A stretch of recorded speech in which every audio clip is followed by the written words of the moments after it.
Halo semua, kembali lagi dengan aku di Mart Hakiki dalam video berbagi info.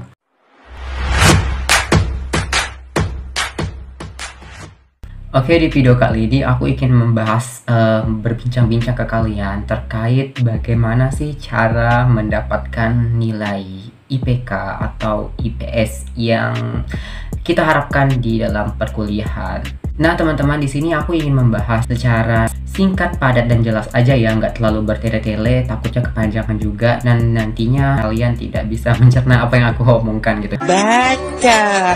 Jadi di sini aku akan membahas poin-poinnya aja ya terkait bagaimana sih cara mendapatkan nilai atau IPK atau IPS tinggi di dunia perkuliahan. Super duper impressive. Oke, langsung aja kita masuk pada IPS. Apa itu IPS, apa itu IPK? Mungkin di video sebelumnya aku udah jelasin apa itu IPS dan IPK. Nah, IPS itu adalah indeks prestasi semester dan IPK itu adalah indeks prestasi kumulatif. Nah, di dalam IPS maupun IPK itu mencantumkan nilai-nilai kita selama kita kuliah. Nah, untuk IPS itu nilai kita selama per semester itu ya, dari semester 1, semester 2, semester 3 itu namanya IPS, itu beda-beda nilai IPS kita. Terus kalau misalnya nilai IPK itu kumulatif, dijumlahkan atau dirata-ratakan dari semua IPS yang ada.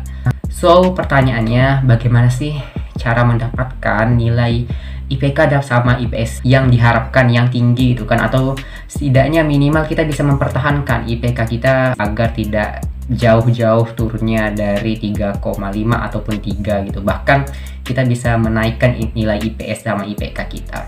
Oke, berbicara tentang bagaimana cara mendapatkan nilai IPK atau IPS yang baik di dalam dunia perkuliahan, itu merupakan hal yang klasik.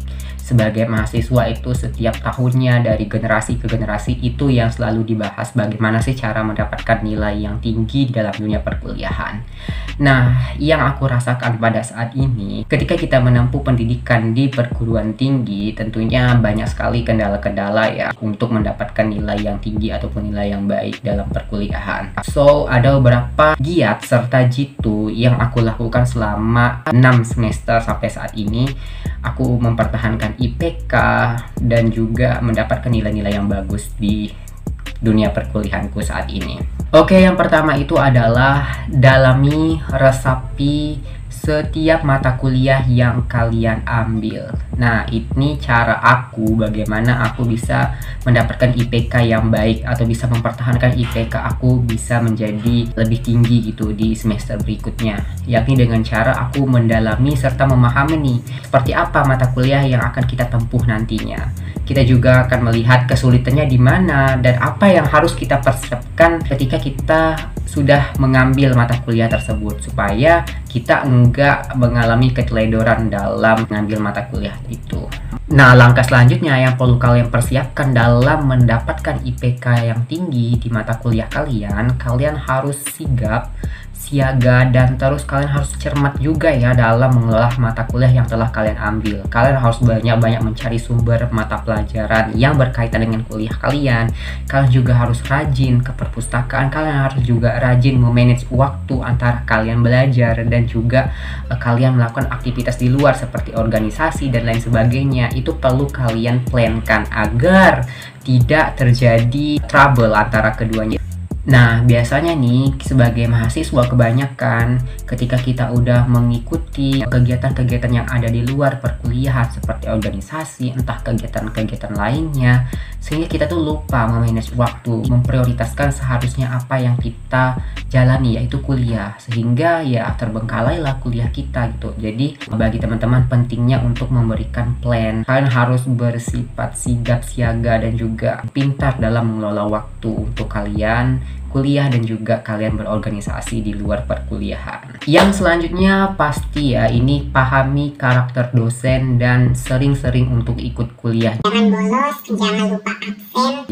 Nah, yang aku alami karena absen juga merupakan penentu nilai kita kita di akhir IPK. Nah, penting juga nih untuk memperhatikan bagaimana cara kalian sigap-sigap untuk selalu absen saat kuliah berlangsung. Kalian rajin mendengarkan dosen dan juga mengerjakan apa yang diperintah dosen supaya itu nggak menjadi bumerang untuk kalian ketika kalian nanti mendapatkan nilai. So, intinya di poin ini kalian harus rajin-rajin aja nih masuk kuliah, terus mendengarkan perkataan dosen, sering-sering bertanya. Aktif lah ya, minimal kita mendengarkan dosen ya. Kayak kalau misalnya sekarang kan lagi pandemi nih, nah aktif-aktif lah menyalakan kamera di Zoom gitu. Jangan lupa bertanya, jangan lupa menanggapi pertanyaan dosen. Nah, itu merupakan nilai poin plus karena nanti kita bisa dinotis oleh dosen kita, oh dia nih aktif dalam berkuliah gitu. Serta ketika dosen memberikan tugas, ya cepat-cepat kalian kerjakan gitu, jangan dilama-lamakan. Nanti pengalaman aku kalau misalnya aku lama-lamakan, misalnya tunggu aja deh besok,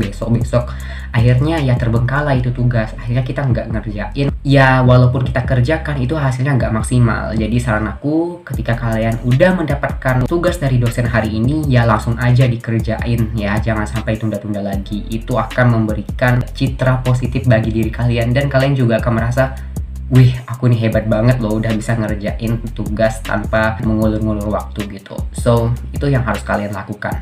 Yang selanjutnya adalah lihat cara kalian belajar. Nah, kalian belajar itu jangan sampai sistem kebut semalam ya, atau juga SKS. Karena kalau misalnya kita belajar secara sistem kebut semalam, kalau mau dekat UAS baru belajar, kalau mau dekat UTS baru belajar, apa-apa udah dekat deadline baru belajar, itu salah banget. Nah, ketika kalian kuliah, ya tanggung jawab kalian kuliah.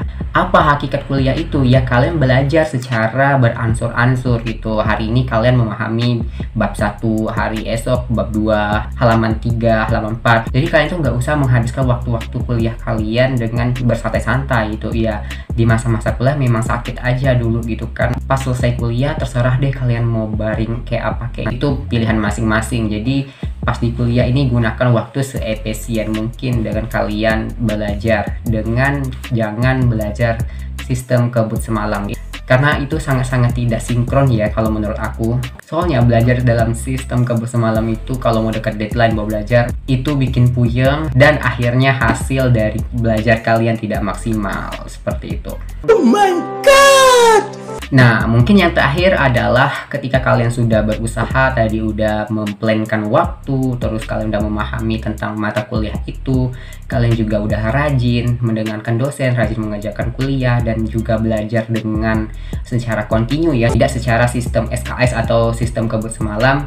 Selanjutnya kalian tawakalkan nih kepada Tuhan, kalian berdoa, kalian berpasrahkan kepada Tuhan. Soalnya kalian sudah berusaha semaksimal kalian, sehingga apapun hasilnya itu serahkan kepada Tuhan. Nah, ketika kita sudah mengimbangkan nih antara usaha, doa, dan ikhtiar, kita pasti akan mendapatkan hasil yang maksimal. Nah, selanjutnya kalian bersyukur nih terhadap nilai kalian. Berapapun nilai kalian, itu adalah hasil kerja kalian. Ya, jika nilai kalian pas-pasan, ya itu adalah usaha kalian, bahwa kalian juga pas-pasan dalam berusaha. Ya kalau misalnya nilai kalian juga tinggi, nilai kalian juga memuaskan sesuai dengan apa yang kalian targetkan, ya berarti itu merupakan perjuangan kalian terbayarkan, seperti itu. So tidak ada usaha yang mengkhianati hasil. Jadi hasil itu ditentukan dari usaha kita, seperti apa kita gigih, kuat, dan yakin bahwa kita bisa mendapatkan nilai tinggi ke depannya.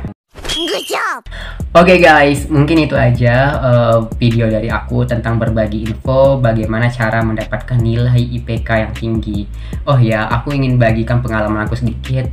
Selama aku kuliah, alhamdulillah nilai IPK aku tidak pernah di bawah 3,5. Artinya di atas 3,5, bahkan IPS aku ada juga dapat 4. Alhamdulillah, itu berkat rezeki dari Allah, dari Tuhan yang telah memberikan kekuatan, yang memberikan jiwa intelektual kepada manusia, kepada hambanya untuk selalu berusaha dan selalu bergiat diri dalam menggapai cita-cita di dunia perkuliahan. Semoga aja teman-teman juga seperti itu.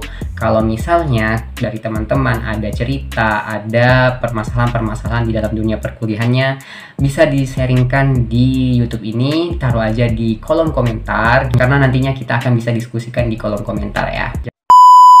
Oke, buat teman-teman sekian dulu video dari aku. Jangan lupa buat teman-teman untuk like, comment, and subscribe dan nyalakan lonceng notifikasi di akun video aku ini di YouTube channel aku, dan terus support aku kalau misalnya ini bermanfaat. Share ya teman-teman. Oke, seperti biasa, happy enjoy and keep calm. Dadah.